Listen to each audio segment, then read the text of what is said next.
Garner, Laquan McDonald, Gazelle Ford, Tanisha Anderson, Tamir Wright, Walter Scott, the Charleston Nine, including Clementa Pickney, Cynthia Marie Graham Hurd, Susie Jackson, Ethel Lee Lance, DePayne Middleton, Tawanza Sanders, Daniel L. Simmons, Sharonda Coleman Singleton, Myra Thompson,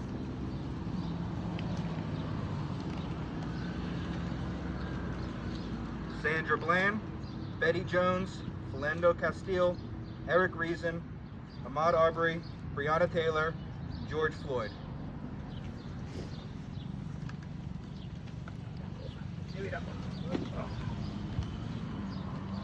We ask you to join us in observing a moment of silence in remembrance.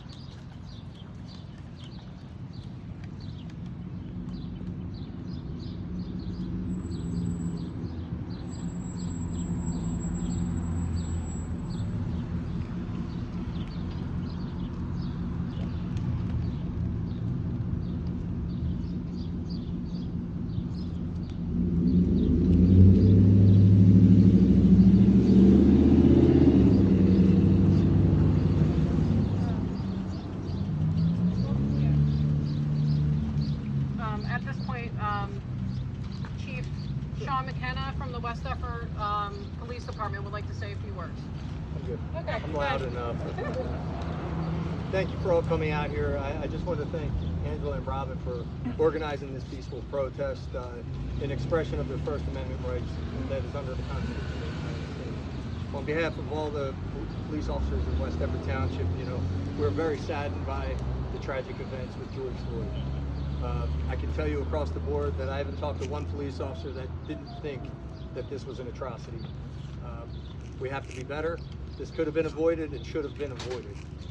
As a police department, we have to look internally and see what we need to change to better our communities, and look and make sure we're doing everything that's best practices that treat everybody fairly and equitably across the board. We're trained, we take an oath to not use excessive force and to stop anyone, even if it's our partner next to us, from using excessive force.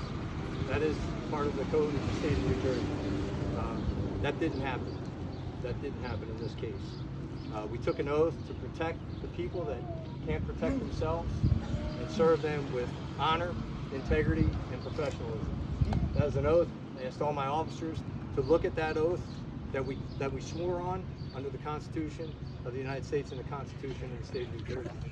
And on behalf of the West Deptford Police Department, I thank you for involving us in this event. And I would like to introduce Miss Loretta Winters. She is the NAACP of Gloucester County President. Miss Winters.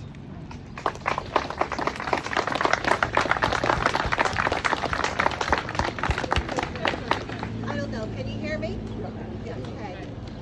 First of all, I would like to thank the organizers for putting this together and for inviting me in. It's important to me to be here, and it's important for you that I'm here too. I support this movement. I support you and what you believe and what we all believe, that Black Lives Matter. We're all grief-stricken by the brutal murder of George Floyd that was captured on film. We watched as a white police officer with his knee in the neck of a black man that was handcuffed and held down by two other police officers. His cries were unheard. His pain was unfelt. He was made silent while struggling for life, struggling to breathe. This picture is a metaphor for racism in America. It is symbolic for many of us. This is our reality. This is what living in America has been for a black man and his family. Living under the knee of oppression while handcuffed and held down by the hands of a system that does not believe that Black lives matter. Yeah. Under the knee of suppression and to a methodically and purposely keep systemic racism alive, woven into the very fabrics of our lives. This senseless and brutal murder has galvanized millions of all races and ethnicities across the nation and the world. To march and to protest against universal racism that has plagued our country since its founding. I'm confident that many here today believe in the fundamental truth that all human beings are created equal, that they are endowed by their Creator with certain unalienable rights, that among these are life, liberty, and the pursuit of happiness. These words were written for all Americans. Believe it or not, Americans' greatest strength has always been its diversity. However, accepting, not tolerating, but truly accepting diversity has always been our biggest challenge. America's greatest scandal is not black men and women being murdered, but how commonplace it is, how commonplace racism is accepted. The pain is real, the struggling is exhausting. And today we're asking for your help, everyone here today, for our assistance in addressing America's original sin called slavery. 500 years ago, white supremacists came to America and used genocide and slavery to oppress American Indians and loot their land. 100 years later, white supremacists built their wealth by kidnapping and enslaving African people to work that stolen land. In order to maintain power over the African slaves, they were subjected to the most inhumane and cruel conditions imaginable. Jim Crow laws, racism, discrimination, prejudice, and what we are experiencing today are the direct effects of that sin. So don't sit and watch. Don't stand and be silent. Don't walk away and turn a blind eye to fear about injustice. But march with us. Talk with us about criminal justice. Stand with us in solidarity. Include us in your decisions and treat us as your equal. We now call for the wheels of justice to move swiftly to offer a sense of solace to Mr. Floyd's family and to the world, and to signal to all Americans that justice will be served against the horrible behavior of poor police officers that symbolize the death of a broken system. We believe that this system will not find loopholes to monitoring them once the process starts, as it has done in the past. Maybe then and only then can we start to heal as a nation. The world is watching, but most importantly, God is watching. I stand with those who wish to unite our diverse communities. I stand with those who are willing to work with local law enforcement to hold individual officers accountable. And I stand with those who are willing to tear down institutional structures that allow these acts of violence and prejudice to continue. I do, however, stand against those who support racism and undermine our Constitution of liberty, of life, liberty, and justice for all. We, the people, have the power to create a more just society. But in order to form a more perfect union, establish justice, ensure domestic tranquility, provide for the common defense, promote the general welfare, and secure the blessings of liberty to ourselves and our posterity, we must first confront institutional racism that stops us from living the American dream by exercising our right to vote. We need to build relationships with local leaders and the police, and we need to vote. We need to run for office, and we need to vote. And by the way, did I say we should vote?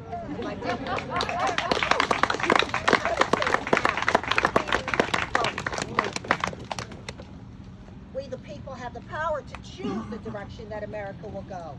I pray that we will be a symbol of a nation, a promise where all men are afforded the same rights and treated equally, not just under law, because systemic racism isn't just in the law system, it's in education, it's at your job, it's in health, it's in finances, it's in housing. Let's bury the racism that's in America today, and let's start living a better life for all. You'd be surprised how wonderful life is.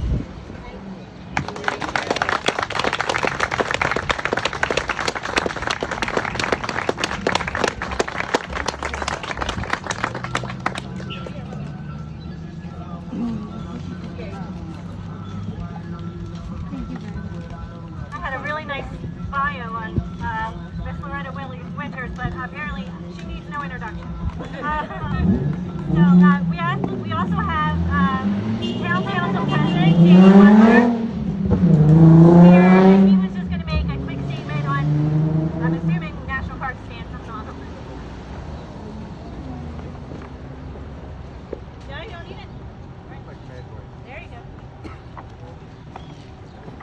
Hi. Thank you for inviting me here today to speak with you. As a National Park Councilperson of Native American heritage, the first, and a student of history, I would like to bring my perspective to this gathering. Racism, bigotry, and hate are not new to this country. That ugliness has been around since before the Revolution. My own Gedienka ancestors, who the English called Mohawks, had conflicts with Europeans. Slavery was entrenched institution in the colonies, and religious persecution of Jews and Catholics existed in most colonies. You are aware that despite this, you are aware that African freedmen and Native Americans served in Washington's army. Crispus Attucks was the first to fall in the Boston Massacre. He was half black and half Native American. Colonel Joseph Cook, who I have an ancestor that served with, was the highest-ranking Native American in Washington's army. 40% of Washington's army was Irish, many Roman Catholic. Without the help of Jewish banker Hiram Solomon and his financial contributions to the Continental Congress, there would be no United States today. And I also might add is my Iroquois Constitution was the template that James Madison used to create the U.S. Constitution. Excuse me. From the First Nations people to later settlers who arrived in America to our latest immigrants, all groups have contributed to this nation's greatness. However, it has never been easy for many groups in America. They fell prey to the hate of the Know-Nothing Party of the 1850s, the original Klan, Jim Crow, the 1950 KKK, the German-American Bund, which existed in the 30s, which had ties to the Nazi Party in Germany, the American Nazi Party, and other groups of hate who have sought to rip us apart and bring pain. They cannot succeed. I'm old enough to remember the early pioneers of the Civil Rights Movement who fought for all of us. Dr. Martin Luther King, Cesar Chavez of the United Farm Workers Union, Russell Means and Dennis Banks of the American Indian Movement. I also remember the March of Selma, and I have visited the 16th Street Baptist Church in Birmingham, Alabama, where 4 little girls were brutally murdered by the Klan. I foolishly thought that these events of bigotry were all over, especially with the election of Barack Obama, and in the past. The last few years have woke me up. Hate is alive and well in America and doing unspeakable horrors. One need not only see what happened to George Floyd, but also the mass shootings at Emmanuel African Church in Charleston, the synagogue in Pittsburgh, and the Sikh temple in Wisconsin to understand that hate is real and has cost the lives of many innocents. Now, do I have all the answers to solve bigotry in America? No. But if we all work together, we can find them. What I'm saying is, no one person can make America great. Only all Americans working together can make America great.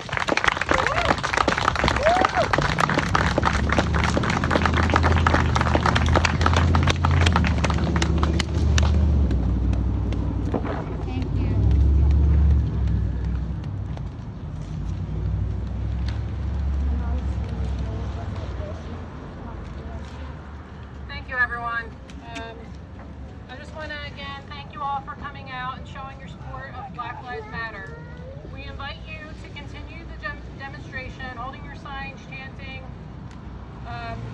along this block here. We ask you not to block any traffic and be careful crossing the street. And please try to observe social distancing, and we would like to leave this space as we found it. So thank you all again so much for coming out today. Thank you, Mother.